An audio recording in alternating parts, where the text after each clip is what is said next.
kind of seen both sides of the playoffs. You were a Super Bowl MVP, and then when you went to Seattle, things just went back a little bit, plans were hurt and all that.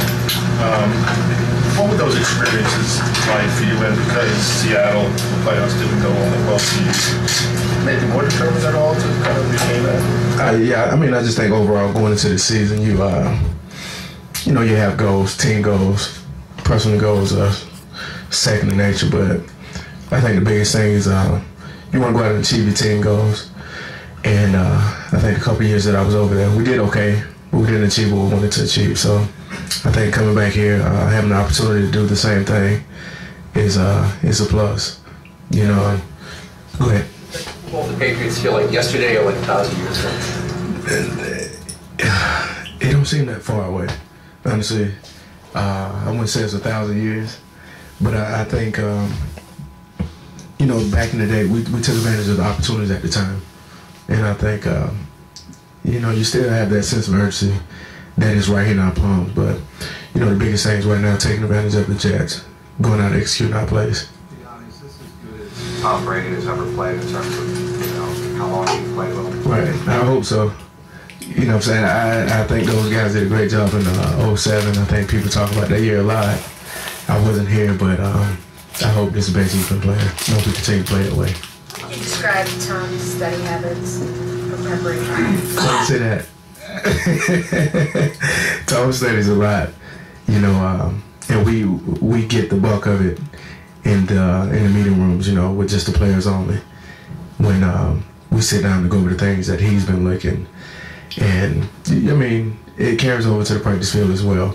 You know, Tom is he's a dork when it comes to that, so I'm gonna leave that alone. But Tom is he's a dork in that meeting room. I'm certainly not going to ask you to comment on the team. I know you're not. Right, I'm good. What was your personal reaction when you heard the comments? I actually just heard it today, and they just comments. You know, I think you know, Coach says and do what he do, and we do what we do over here. So, you know, whatever you have to do to get his team motivated, I think that's what he's gonna do. Is there a certain measure of flattery that goes in with that, where you feel like somebody has to keep talking about you because it's a compliment in a certain way? Well, I don't think Tom worried about him complimenting. You know, and really, you know, we just focus on what goes on over here. You know, like I said, I think he do what he had to do to get his team motivated and get going. You ever look and laugh at you know, what you have here in Bill Belichick and see some of the comments, hear some of the comments of Rex, and just how different the two are? Oh yeah, you know they're different. You know, I actually just heard what Coach Belichick said too this morning, so all of it's funny. I think the biggest thing, we both have to play a game on at 4:15. I think the thing is, Coach Belichick isn't playing Coach Ryan. You know, the New England Patriots is playing the New York Jets Sunday at 4:15. So I think all the stuff that'll be said up until that point, it won't make any difference. A lot of players back and say, even now, I can't believe I lucked out around here. You take a moment to say, I started in Seattle now. Right. Oh, I'm always thankful. I always think about the moment. I always think about what could have been. You know, you always have those moments. I think the biggest thing is that you can't dwell on them. You can't focus on them. The only thing you do is take advantage of right now. A lot of players tune out the team when the season's over. Like, so in previous years when you were not with the Patriots, right, they were in the playoffs. Did you watch any of those games with interest? Yeah, I always watch the guys. You know, I think being a part of this team back in the past, I think winning Super Bowls, you form this certain bond. You know, it's not easy. Back in the days, the longer you play during the season, the more you're with the team than you are with your own family. So I just think keeping in contact with those guys, I did the entire 4 years that I was out in Seattle. You know, so yeah, I always paid attention to the guys, seeing what they were doing, and I was excited for them though. Yeah, when they played the Giants, yeah, great game, great game. Didn't turn out the way they wanted it, but you know, great game. When you play a guy like Darrell Reeves, one advantage you guys think you have is that as receivers, you're all kind of interchangeable, so right, you can't just stay on one guy or hope to shut down one guy. Right. It'd be hard for me to have the same guy all game. Right. You asked me a question? Yeah. You feel that's one big advantage you guys have.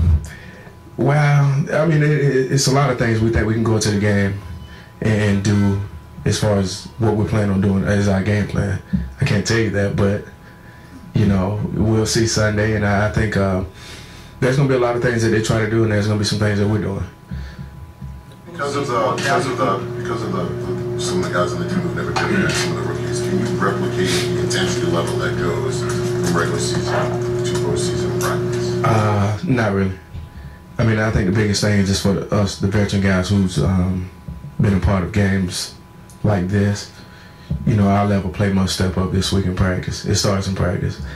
As far as do we gonna get the same thing as far as the game Sunday and then today, tomorrow? Nah.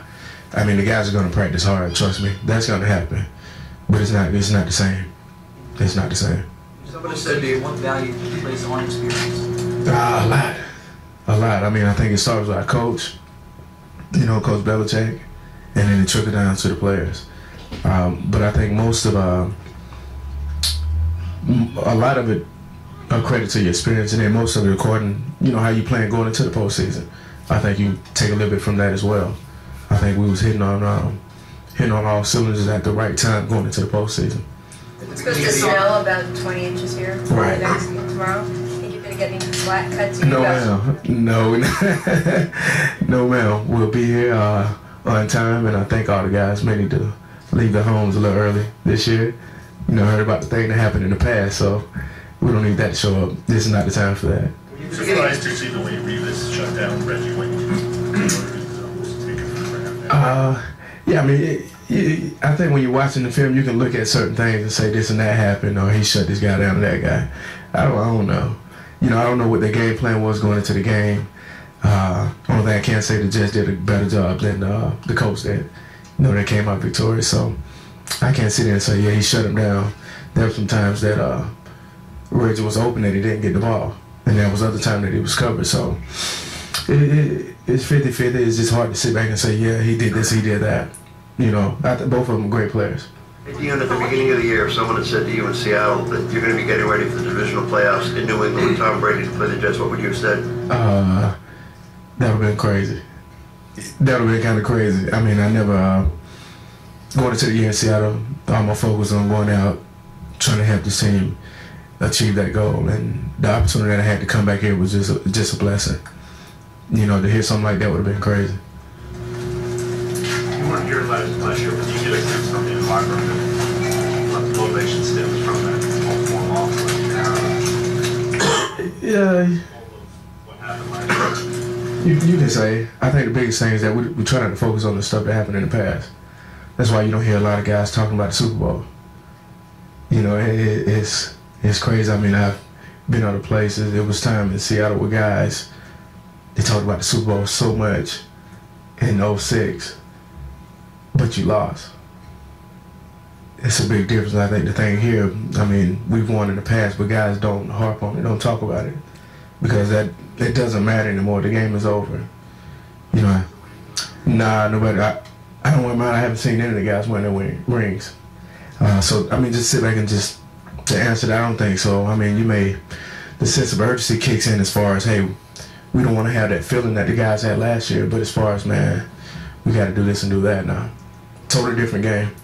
From what you saw when you watched them in 2007, how has Tom's game changed, improved, anything? Where he is now? What's making it work so well? I can just only really answer what I've experienced with him. You know, it's a lot of different things. The offense was totally different, 07 to now, from back in 02, 03, 04. So I think overall, each and every year is going to be a different year. It's going to be a different game. Guys are going to come in and do a lot of different things as far as what they need to improve on and get better on. I think that's something Tom may have to answer, but I just think overall, from the time from 02 to now, I think Tom deep ball is a whole lot better. You know, that's one thing that I can say. That's my opinion. But this is overall just being the quarterback that he is. He always been that same guy that he was in 02 that I feel like now, except for he had to establish his leadership role has to be a little bit more dominant now versus when I came in 02. We had so many veteran guys on the team that it's a little different now. What is it about And I think the thing is that Tom worked on it a lot. I think over the course of years, and you have a guy like Randy, who you really have to push the ball down the field a whole lot more if you don't want to underthrow him every play. So I think, with that being said, I think that's something that helped him, get better. Surprised at how much he had grown as a leader? Not really. I think the biggest thing is that he didn't have to force his will on guys. Back then, when you got guys like Willie McGinnis, Teddy Bruschi, Ted Washington, Mike Vrabel, you can go on down the list, and we can name about 20 guys that we had when I was in 02 versus to now. You look at now there's only 8 guys on the team, I think. It's a big difference. It's a big difference. Pittsburgh game the biggest example of him having to force his will this year? Nah, I wouldn't say that. I think all that stuff happened like in minicamp and training camp. I wasn't around, but when I got here, you can see the difference. I can tell immediately once I arrived. Deion, does he almost coach at all, and I'll show you more footage from the loss to the Jets and the 45-3 victory motivate you?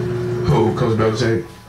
Nah, I think we focus on the things, like I said earlier, after the game, the score was 45-3, but we had a lot of mistakes in the game. And I think those are things that we focus on more. He